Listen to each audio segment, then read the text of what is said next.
It's the end of my series! After over a year of getting through these pissing games! Yes!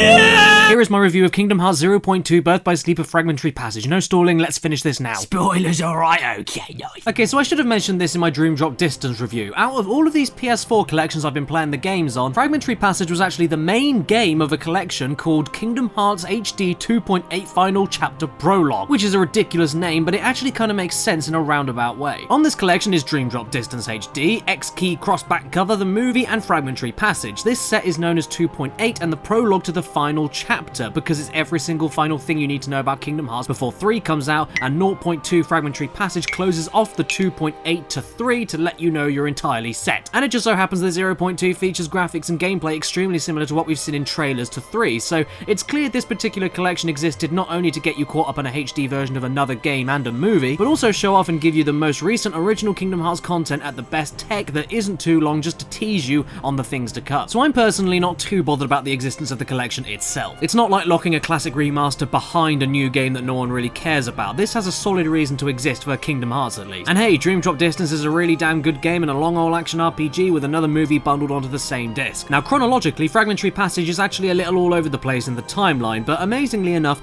that doesn't mean it's automatically complicated. As we know from Birth by Sleep's secret ending, Aqua sacrificed herself to the darkness in order to save Terra Xehanort, just in case there was a chance Terra could be saved in the realm of the light. This is where Fragmentary Passage kicks off essentially. It's simply a short story chronicling Aqua's journey while lost in the realm of darkness, and bless her, turns out she's been there for years and years, because she eventually finds Mickey, who was thrown into the darkness before the events of Kingdom Hearts 1 in order to stop the Heartless threat from leaking out of that door we find in Kingdom Hearts 1, and shows off everything Aqua was doing in the background even while Riku was there helping Mickey close that door with Sora on the other end of it. Aqua even ends up bumping into Ansem the Wise, aka Diz, before he managed to escape the darkness and help Sora in Kingdom Hearts 2. Hilariously enough as well, it doesn't only show off how Mickey ended up with his reverse colour Keyblade you see in the Sora saga, but also gives an explanation as to why he was nearly naked at the end of Kingdom Hearts 1. I mean, you could have just let it go as Kingdom Hearts 1 being the first in the franchise, and so the writer's not really knowing what to do with Mickey at this point and keeping it safe with his default clothes, but no, this was planned. There's a reason for him looking like this, we swear it, and there's a reason for him having that particular Keyblade. This is ridiculous. It is ironic though that despite this particular story taking place in the wider scope of the Kingdom Hearts timeline, this one was actually the most straightforward to follow and takes place in the shortest game in the series, lasting only 2 to 3 hours, which I suppose is for the best, because if they wanted to show off their new engine and tech for what 3 will hopefully be like, going a straightforward route to let those elements shine was a good idea. And one of those elements that does indeed shine are the visuals. My god, this game looks brilliant. Not only for the new level of detail against PS2, PSP and 3DS textures and models, no matter how much they've been remastered, but for everything else. The new visual effects during the attacks are breathtaking. The environments are stunning and densely packed far and wide around you, and what's even cooler is that you are only ever in one area through this game, the darkness, but there's so much variety and richness to be found. The visual style changes constantly. The only major bad thing to mention is the stuttering, and it pains me to say that it is quite frequent, which by this point I really don't understand why it happens in games like this when Bloodborne came out in 2015 and companies have had years to smoothen these things out. I can only hope that 3 runs a little bit smoother, but regardless, this is what I tell people when I mention Bloodborne being my favourite game of all time. If your visuals are that good and the atmosphere sucks you in that well, it's not that big of a deal to me, and this is one of those instances. In terms of gameplay as well, Fragmentary Passage is a short, snappy preview of what's to come in 3, and even though it's short, it does a ton more with its runtime than what Ground Zero has managed to pull off. This game, in terms of gameplay, is my favourite Kingdom Hearts to play so far. It's a shame it's so short, but if this is even vaguely similar to the direction Kingdom Hearts 3 is going, consider me highly impressed. It's the perfect mix of all the best mechanics of the previous games included and the iffy shit removed whenever it sees fit, and it feels like the closest in terms of gameplay to 1 and 2 so far, which would make sense following it up with 3. Oh, and for a quick side note, there's always been a big debate brought up from fans and newbies alike to Kingdom Hearts that if there were so many damn games that were vital to the story, why the hell weren't they numbered so that people didn't assume they were unimportant side games? Well, there's a simple answer for that. I know it's confusing, but it's simply because the main title games with 1, 2, and from what I can judge 3, follow the main numbered structure because of how their gameplay and mechanics are handled. If Chain of Memories was called Kingdom Hearts 2 and then followed up with 358 Days being called called Kingdom Hearts 3 or even calling Birth by Sleep Kingdom Hearts 0.5, it would only upset more people for changing the gameplay up from Kingdom Hearts 1 so much and so often that it's essentially tricking people into thinking this is where the gameplay would be evolving to, or that they couldn't decide what to refine, and would most possibly cause more of a drop-off or take the thunder away from the higher budgets and time spent on creating the huge games that define Kingdom Hearts in its truest form. I mean, take MGS, chronologically confusing absolutely, but Portable Ops and Peace Walker are equally as important to the story as 1, 2, 3, 4, and 5, and the core gameplay is different enough from the other titles where it wouldn't feel like a proper true numbered sequel alongside its higher budget contemporaries. In that sense, I really don't mind the different gameplay titles being treated as sub-games but given as much story importance as the others. It makes them feel as important as each other, yet gives the team free reins to experiment with gameplay styles without going a Dynasty Warriors route of the same base game over and over again. I'm not saying Dynasty Warriors is bad, I'm just making a point, okay? What I do have a problem with is all of these games at the time being released on totally different systems, sometimes on consoles, sometimes on handhelds,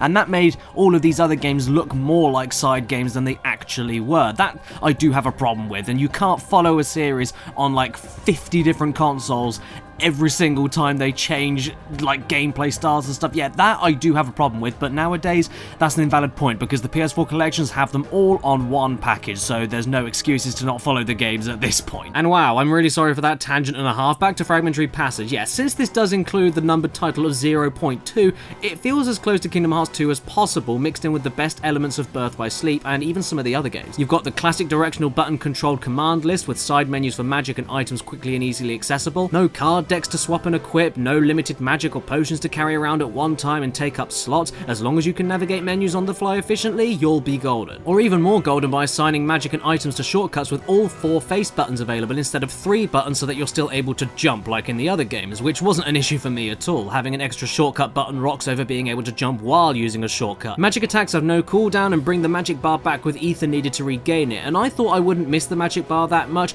but I found this to be the best so far as well. Because of the removal of move decks and cooldowns, you can use magic attacks one after the other really quickly as long as you have enough MP, but where the cooldown from the other games does rear its head is if you get too trigger happy and spam magic so much that you go over the limit that you have available, leaving you completely magicless unless you wait for it to recharge to full again or use or find items to speed it up. This makes way more sense to me than individual cooldowns that only really require patience on your part to be exploited and allows you to be way more strategic with magic. Yeah, you can go gun-ho in this game, but your punishment for doing that and not paying attention is not only losing your MP, but potentially even losing all access to magic in general if you go over your limit, which is quite punishing to keep it the most balanced it's probably ever been to date. And with some spells like Curing, because of how powerful they are, will compensate for their power by throwing you into a magic cooldown immediately after you use it, so it's impossible to spam that as well. And the magic is the most responsive and satisfying to use so far in the series, especially when you use shortcuts. It feels so good to use magic in this game. You can even cast spells in the middle of melee combos, which isn't easy or sometimes not even possible in the other games,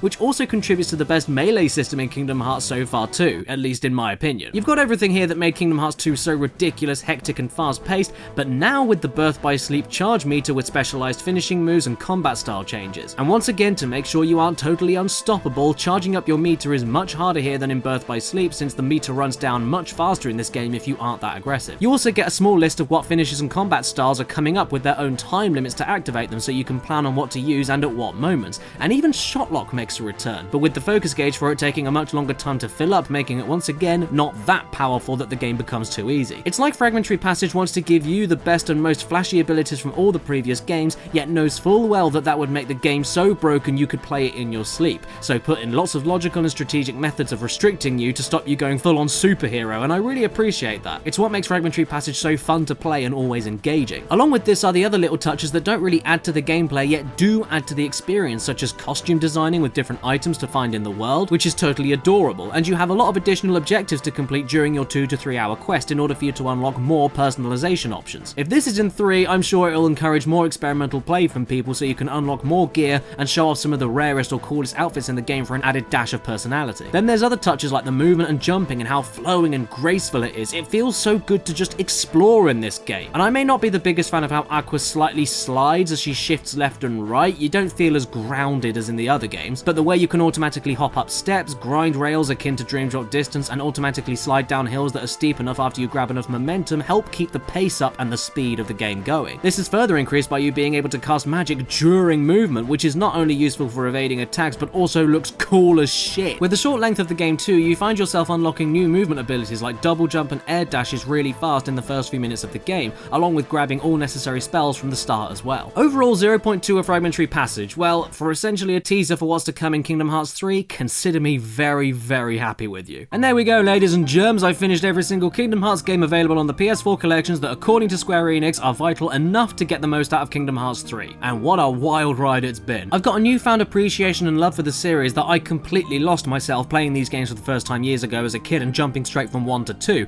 And if you're planning to get 3, I can't recommend you getting these collections enough. The games included on them aren't only mostly good, if not fantastic, with exceptions, but are absolutely 200% important for you to even have a vague idea what is going to be going on in 3's story. If you don't have the time or don't want to do that though, I highly recommend clicking the card on the top right of this video right now for this easy to follow chronological lore explanation video I found on YouTube. It's really good shit. And I can definitely say the first PS4 set specifically, 1.5 and 2.5 Remix, after going through all the games and movies present on it, became one of my favourite games of all time, if you can count HD collections as a singular entity. 1, 2 and Birth by Sleep make this collection worth it entirely on its own, with Chain of Memories being a really decent bit of variety for gameplay and 358 Days cutscenes being a story-stuffed bonus for those really wanting to get the most out of it. Coded? Piss off! But aside from that, the game completely kicks ass, I love it, and it's not too expensive to find in the shops either. For the HD 2.8 Final Chapter Prologue collection as a whole, I mean, it's definitely nowhere near as good of a bargain as the other HD collection and doesn't have anywhere near as much great in it in comparison,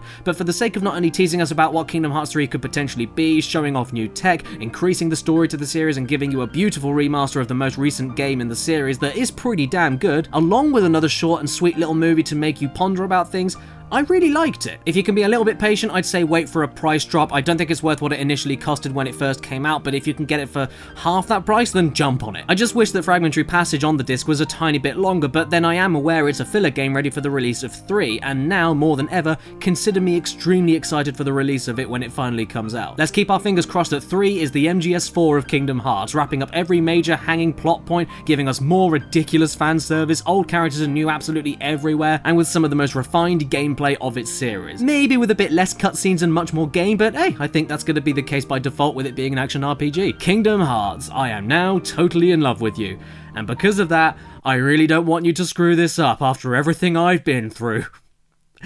Please. If it is your birthday today while watching this video, happy friggin' birthday to you, and please remember to stay beautiful. Subscribe. Kingdom Hearts has left me totally brain dead. Thank you so much for staying with me until the end of this video.